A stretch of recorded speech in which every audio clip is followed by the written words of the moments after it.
studies. Let's start with the basic tenets of cultural studies.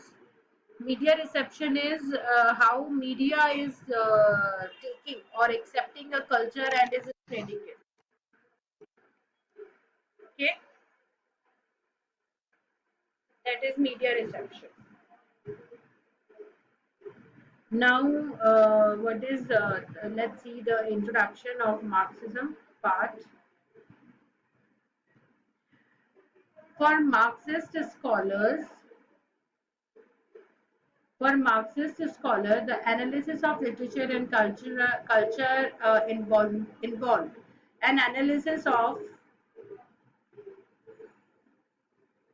hmm, analysis of not only the ideology inscribed within a particular text, but several other conditions such as economic background, social tensions within a particular period, and the condition of production and reception of such cultural text. It was in the 30s and 40s that many Marxist critics designed the framework of the development of culture, which was done chiefly in the exile by those scholars who fled from the fear of Nazis.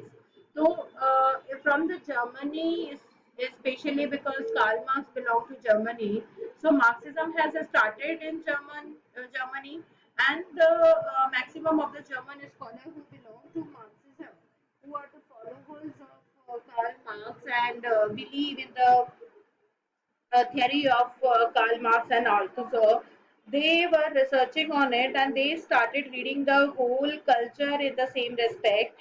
But they started reading the culture in the whole concept when they went out of the Germany. They left the Germany being Christian, being Jews, being of other caste or other region, religion. They left Frankfurt, they left universities, they left Germany especially by because of the fear of Nazis. So that is called uh, Marxist analysis of cultural studies. Now, Marxism is a social, economic, and political theory which claims to be a scientific in a materialistic interpretation of history and its presentation. Basically, what happens ki when we are reading Marxism, then we found that basically it has been found that Marxism is a social, economic, and political theory which claims to be scientific. Why it claims to be scientific? Because when you have to read the culture, you have to go into the depth of it and you have to understand the social structure of it, you have to understand the economic and political structure of a society, then only you will be able to understand a whole culture. Because without understanding the super and base structure of a society, you won't be able to understand the whole culture, right? Got it? Now, literature or art is thought to be a part of superstructure. Why? Because literature is always inspired from the superstructure. There is no literature which is being written only on the base or base structure or a social, economical, weaker section. But some or other character should be there or must be there who belongs to superstructure and become a hero of that particular book. So that will be taken here as the center, and the center of all the literature is superstructure. Now, Marxist theory, it was developed in the later half of 19th century, and we all know that was by Karl Marx.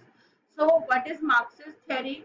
The worker would arise against and demand an end of exploitation, because whosoever is the leader of this industrialization, or who are the leaders of or the, you can say, the leader of the society, that is the capitalist, they are running the society and were exploiting the labor classes by cutting down their money, by exploiting them, exploiting the women, exploiting the children, by paying them lesser amount and ask them to work more for them. So that is called exploitation. They would band together to create an egalitarian, democratic and social order. Marx argued that the hierarchical class system was at the root of all social problems be ended by a revolution of the worker and proletariats. Proletariats are the labor class. So he said that if we all the labor, all the working class become one and make a union, then it won't be difficult to defeat the superstructure. It won't be difficult to take control over the culture and the dominant classes. You can put your conditions in front of them and they have to agree with you because you are the base structure. Without you, they cannot survive. So Marx concluded that the only hope for social changes was the revolution in which the masses seized control of the base, the mean of production, control over the superstructure would naturally follow. So they are saying that if the social structure, if the base structure will take a hold over the society, then definitely it won't be it won't be easier for the dominant class to take a hold over everything, to take a hold over, or to make to put everyone into a power surrendering thing. So the dominant class will also have to surrender their power in front of the base structure, and exploitation can be reduced. So that is why they said that these people has to unite and has to make a union, and the representative of that union should talk about their rights to them. Now, culture in Marxism. Reading a culture in Marxism, culture cannot be perceived as an independent reality but is inseparable from the historical condition in human beings live in material lives. I have already told you in the material historicism or cultural materialism by Raymond Williams that a culture cannot put uh, aloof, cannot put separately from materialistic condition, because when we are reading a culture, then obviously we are also reading the economic and financial statuses of the society and the culture. So this is also a wholesome study of a culture and a cultural life of a society. That is very very important. So the relations of material existence which govern the social and economic order of human history in some sense also determines the whole cultural life of society. That is basically what culture and Marxism. If anyone have any confusion, they can ask. Now, next, based on the base and superstructure model of historical materialism. Now, here comes the term of Karl Marx, that is historical materialism, that how the history of a society, how a history of a society is related to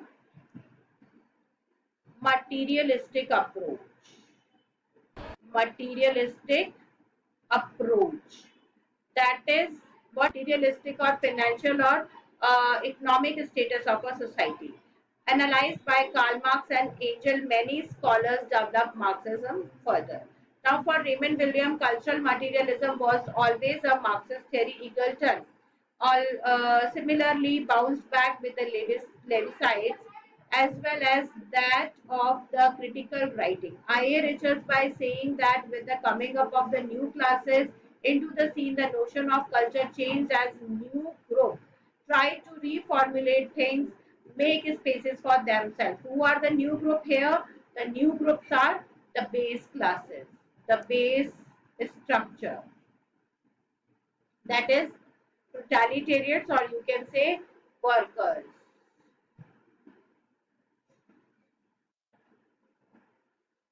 Now here comes the real foundation on which arises legal and political superstructure to which correspondent definite forms of social consciousness, the mode of real life conditions, the general processes of social, political and intellectual life. That is a preface to the contribution of critique in political economics by Karl Marx.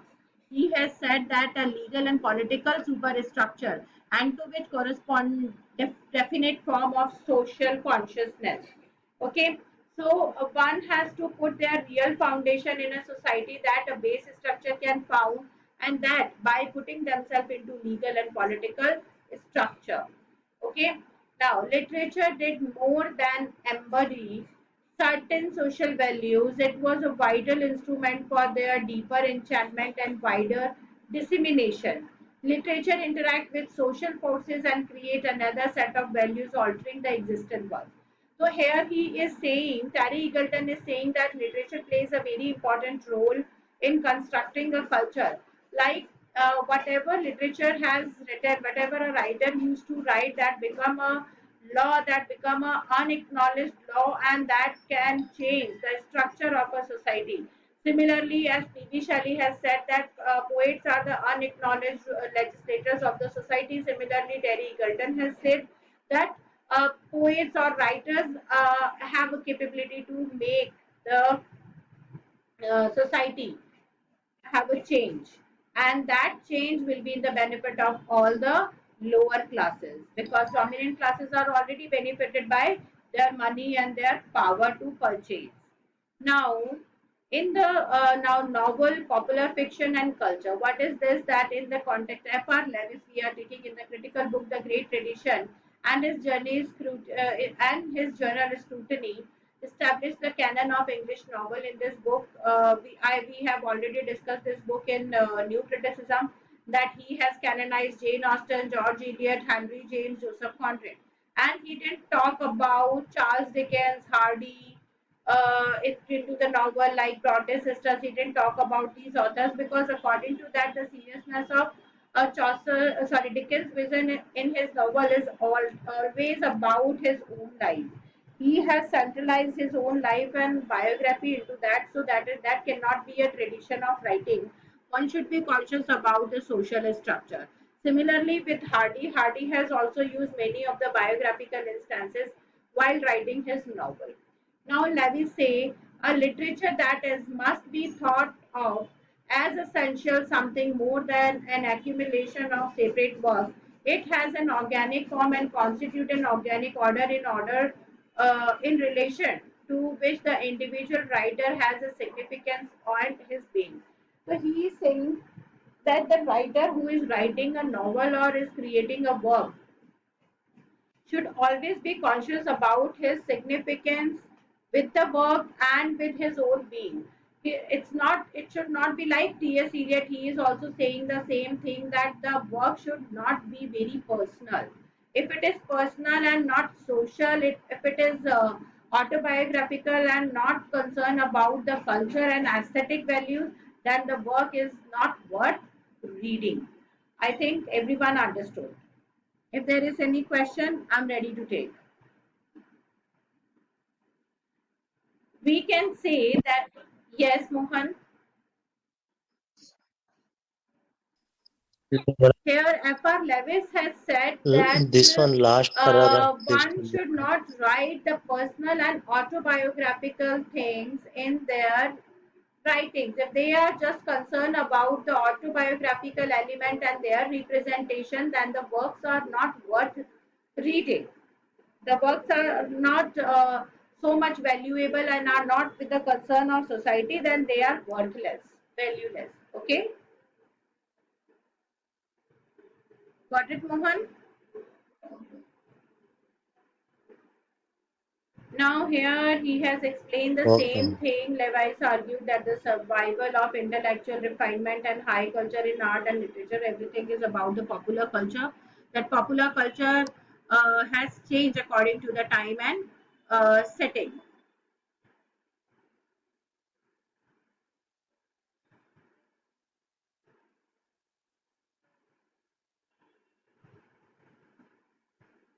Here, the thorough reading of literature is being done in this cultural studies, where I have made a complete reading and a complete study of literature from the perspective of F.R. Lewis and Raymond Williams, and they have done the complete study of the popular culture of all the ages and have written about it in the book. So you all have to go through this PDF. I have already sent in all the groups, I think. Everyone received it?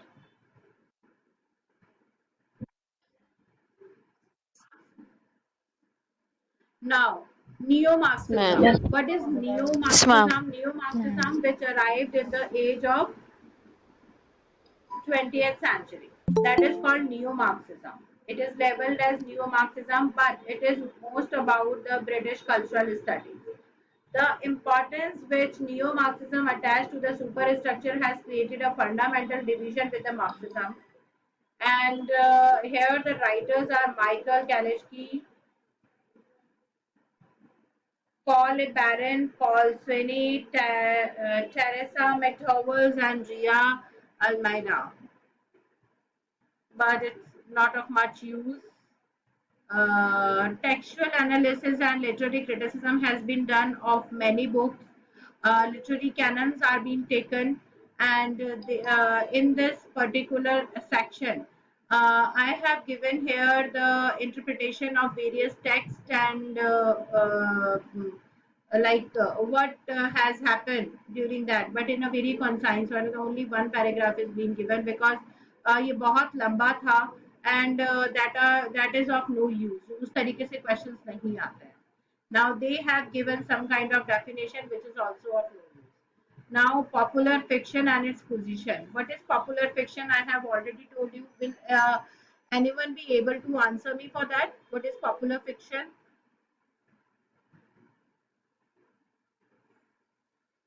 Is there anyone who wants to answer me? What is popular fiction?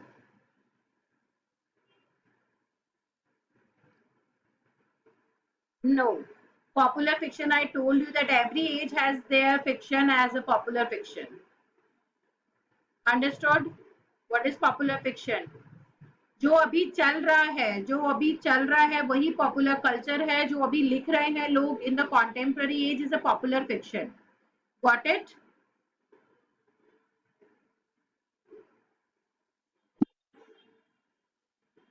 Okay. Yes, Now ma'am. pulp fiction is the same. Pulp fiction is a short form of popular fiction. You can write it down. Pulp fiction is a short form of popular fiction.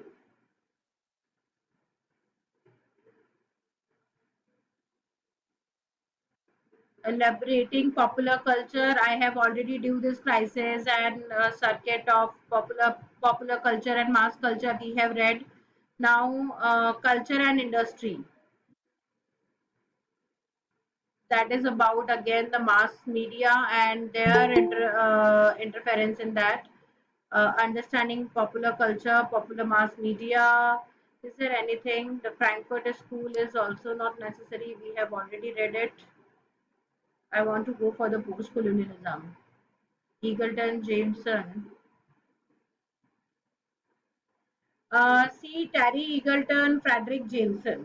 Like, yes, these are the one who are we have to read. So Terry Eagleton is one of the central issue to define the relationship between literature and ideology. He thinks that literary texts do not reflect history, historical reality, but rather works upon the ideology to produce an effect of the real. According to Terry Eagleton, because he do belong to new historicism as well. Write down that Terry Eagleton also belongs to new historicism along with neo-Marxism. He also belonged to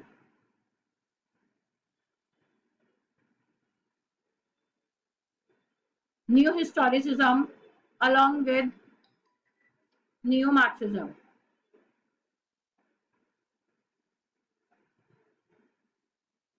According to him,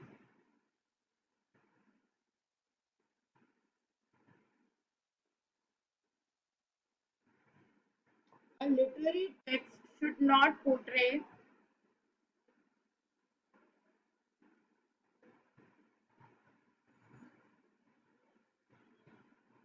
history and historical works. Oh, sorry, facts. History and historical facts, but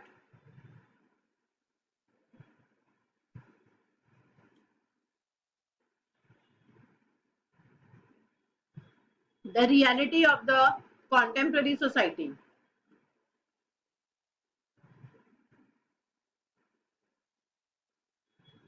But the reality of the contemporary society.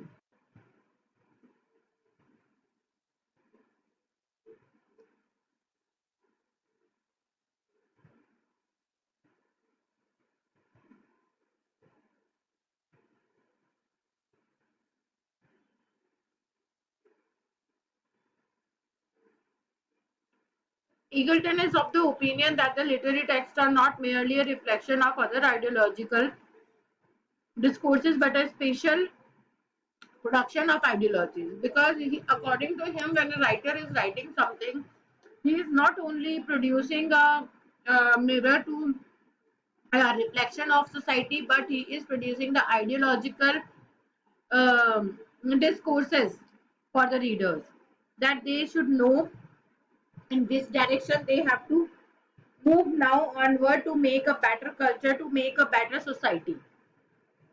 Now, Frederick Jameson, in his famous work, The Political Unconscious, explored the unconscious of the work of art and literature, unconscious in the sense of text, repressed historical narrative.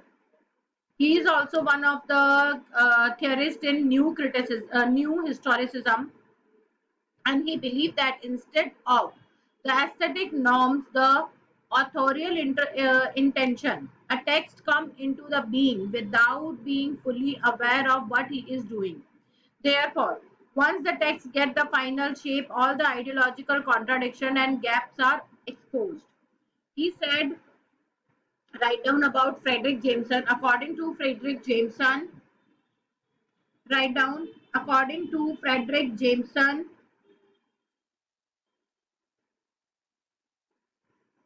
a text itself presents the historical facts.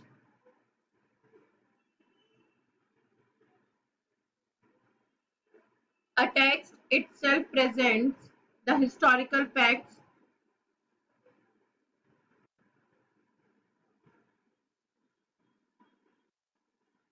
sometimes consciously, sometimes unconsciously.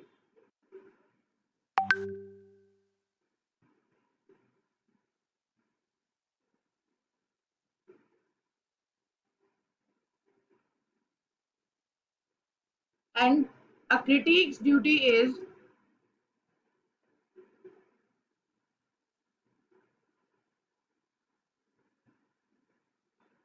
and a critique's duty is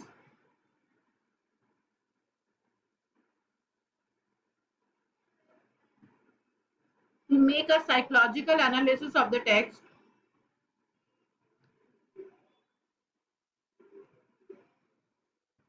to make a psychological analysis of the text,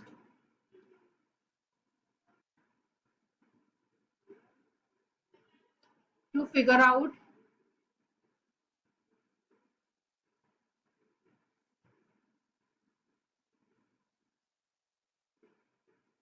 the unspoken facts inside the text. The unspoken facts inside the text.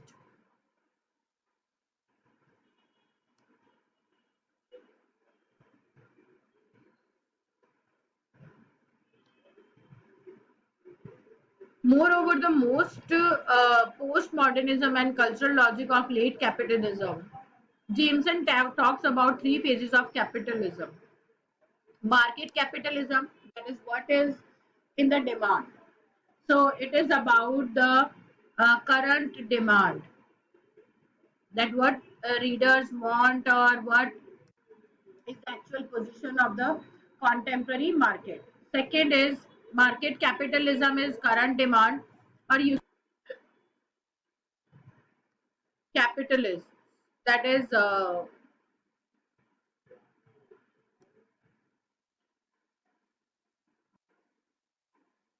powerful people or the rich people.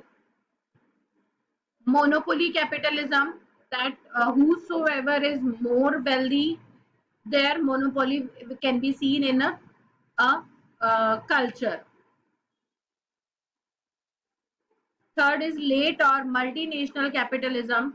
That is when a country is uh, sound financial, when a country is financially sound, that his its hold is more over the world than other countries who are financially dependent. These three phases of capitalism dictates the cultural practices in terms of what kind of art and literature would be produced in these different stages of capitalism. Like who is the holder of the society? The literature will be written about them. Monopoly capitalism. If the capitalism is the central government is the capitalist government, then definitely the literature will be according to that. Third part, multinationalism.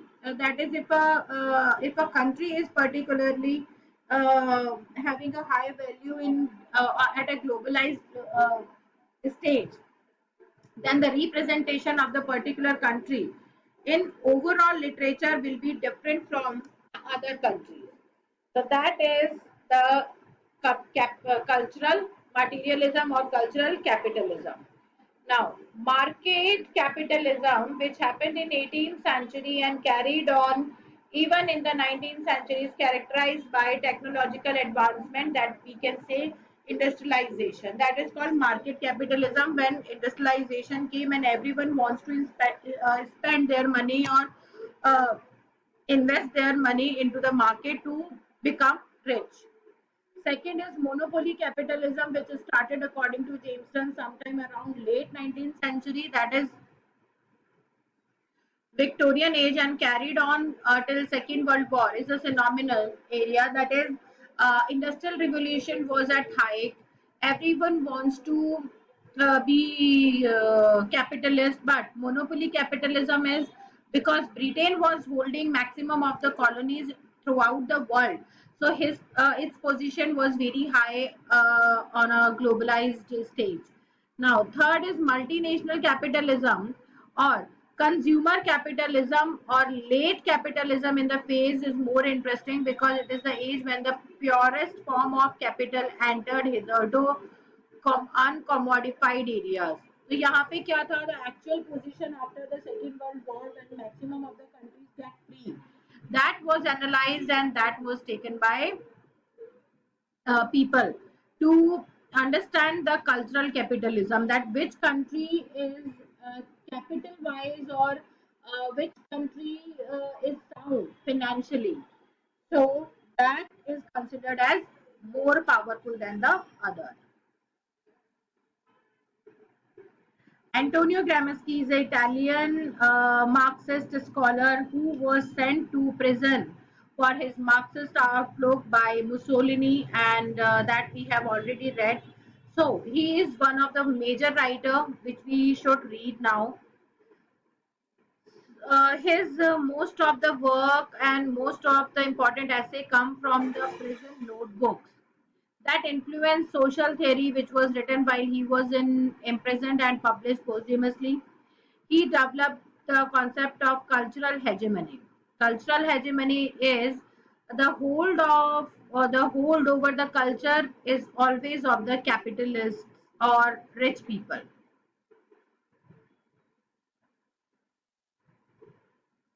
Hold over the culture is always of capitalist or superstructure or the dominant class. He said, arguing that domination is achieved in the large part by dominant ideology expressed through the social institution that socialize people to the consent of the rule of the dominant class. Gramsci views the educational institution as one of the fundamental elements that cultural hegemony in the modern Western society, and elaborated this in the view entitled "The Intellectuals and On Education." So he said through education we can change this ideology because this is the only mode when we can educate people, we can tell them what is right, what is wrong, and we can tell them that how. They can support a particular state and their class differences as well. On role of intellectual, Antonio Gramsci in his present notebook devotes a chapter on intellectuals and their role during the time of social changes. He starts within the notion that all the men are intellectual. मतलब according to Gramsci, every person who is educated is intellectual and has a power to change the structure of society. In this sense, Antonio Gramsci makes a distinction between people who are intellectual in the sense doing a specialized job as against all the individuals who also do some intellectual work or the other, thus making a distinction between general people and intellectual and their role during the process of social change. Kremesky then comments that there are two types of intellectual. Organic intellectual, which are a born intellectual and they want to bring the changes to the society, they are called organic. And another is traditional intellectual. It's like as the organic intellectuals are in the process of propagating the new worldwide new class they want to create for that. Traditional intellectuals are those who remain detached from the world of production and distribution, and they try to explain matter to the private domain like religion, morality, and ethics. So they are traditional intellectuals. They always distribute things on the basis of religion, morality, ethics, community, race, etc. That is called traditional intellectual. So I think both kind of intellectuals, organic and traditional, are clear to all of you. Is there anyone who wants to ask any question about it? No. Organic मतलब those who wants to bring changes to the contemporary society. जो आज यहाँ खड़े होके हमारे structure को change organic करके एक बताना नई मैम दोबारा क्लास से। बनाना चाहते हैं which is out of any kind of distinction, that is called organic. ठीक है, अपने ही टाइम में निकले हुए intellectual. Now again he is talking about cultural hegemony and all. Akbar Syed का तो बाद में आना ही है। ओके। अब यहाँ पे और क्या है? Let me see. Terry Eagleton detective culture and आर्की टू ड्राइव डिपेंड अपॉन। ये देखो सारा आपको एक बार को पढ़ना पड़ेगा because here comes the term like imperialism, hegemony, cultural hegemony, dominant class, सारी ये टर्म्स यहाँ पर आ रही हैं। तो आप लोगों को एक बार इसको यहाँ पे एक्सप्लेन कर रही हूँ। देखो मैं जो आपसे बात कही थी यहाँ पे कल्चरल इसके बारे में, तो हम लोग जो ग्रामस्की का पढ़ रहे थे उसके अंदर we are reading about concept of hegemony, और हेजेमनी के अंदर what we have learn that the hold of dominant one is there. Dominant के अंदर एक और चीज आ जाती है पैट्रियार्की। डोमिनेंट के अंदर एक और चीज आ जाती है patriarchy and women comes as a part of subaltern itself. तो उसी चीज को यहाँ पे हमने स्टडी किया है इसके साथ that how it has been the cultural hegemony is being studied with the local social context, कि किसी भी कल्चर का किसी भी सोसाइटी का लोकल कॉन्टेक्स्ट या सोशल कंस्ट्रक्शन किस तरीके का है। जेंडर स्टीरियोटाइप से जेंडर डिस्क्रिमिनेशन हो रहा है, जेंडर रिप्रेजेंटेशन और लाइक वैल्यूइंग कैसी है, कल्चर एंड रिलीजियस बिलीफ किस तरीके के हैं। Second, personal factor. What are the personal factor? Personal traits and abilities, skills are being noticed or not, or they are being ignored by a society. Third, second thing, work, family commitment, whether the complete family is committed to the work uh, insight or not, whether the marriage pressures on the youngsters or the youth is very much, whether the girls are forced to take the pressure of being motherhood, or they are free from the notion they have the liberty of deciding it by themselves, or whether the pressure of giving birth to a male child is more or not, gender detection thing are there or not, abortion is allowed or not. So such kind of all thing comes into the work family commitment. Another thing which comes here is the organizational structure.